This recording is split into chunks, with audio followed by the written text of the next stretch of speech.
পবিত্র ঈদ উল ফিতর, সেই উপলক্ষে আমরা ঈদের আনন্দ সাথে ভাগাভাগি করার জন্য আমার ওই পাশে আমার মেয়ে আসছে, আমরা বেড়াইতে আসছি।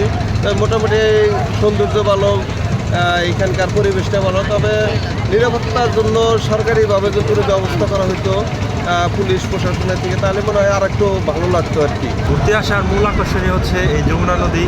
এই চরেতে অনেকেই ঘুরতে আসে, অনেকে নদী ভালো লাগে, এই নদী দেখার জন্যই আর কি এখানে প্রধানত ঘুরতে আসে।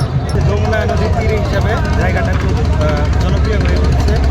তো আমি বলতে চাচ্ছি যে এখানে যদি আশেপাশে আর একটু ভালো রেস্টুরেন্ট বা কোনো সরকারিভাবে যদি উদ্যোগ নেওয়া হয়, তাহলে আশা করি যে এই জায়গাটা আরও সমাধানপূর্ণ হবে, এবং কি এখানে যারা আসবে আমার মনে হয় না যে তাদের মন খুশি না হয়ে থাকবেন। নদীর পাড়ে ঘুরতে এসে নৌকা দিয়ে ওপারে যা ঘুরে আসার, এটাই মজা পায় আর কি সবাই।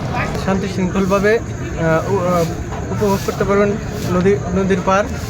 ফাস্টফুড দোকানপাট আছে এখানে, প্রতিনিয়তই অনেক মানুষের ভিড় দেখা যায়। আমরা ঈদ উপলক্ষে এখানে নৌকার ব্যবস্থা আছে। আমরা এখানে মনে করেন লোকজন আসলে আমরা ঈদ উপলক্ষে তাদের এমনি ফ্রি মাইন্ডে ঘুরাই, হয়তো অল্প হাতিয়া কিছু দিলে আমরা নেই, না হইলে এমনি মনে করেন তাদেরকে আমরা ঘুরাই। এখানে জননী যমুনার আঁচলে বসে ফুচকা খাবেন, আর ওই পারে চোখ বুলাইতে কাশফুলের দোলনার সমারোহ, এই পারে সাধারণ মানুষের প্রাণ ভরা ভালোবাসা। সরকারের দৃষ্টি আকর্ষণ করছি যে এখানে অটোমেটিকভাবে এখানে একটা দর্শনীয় জায়গা হয়েছে।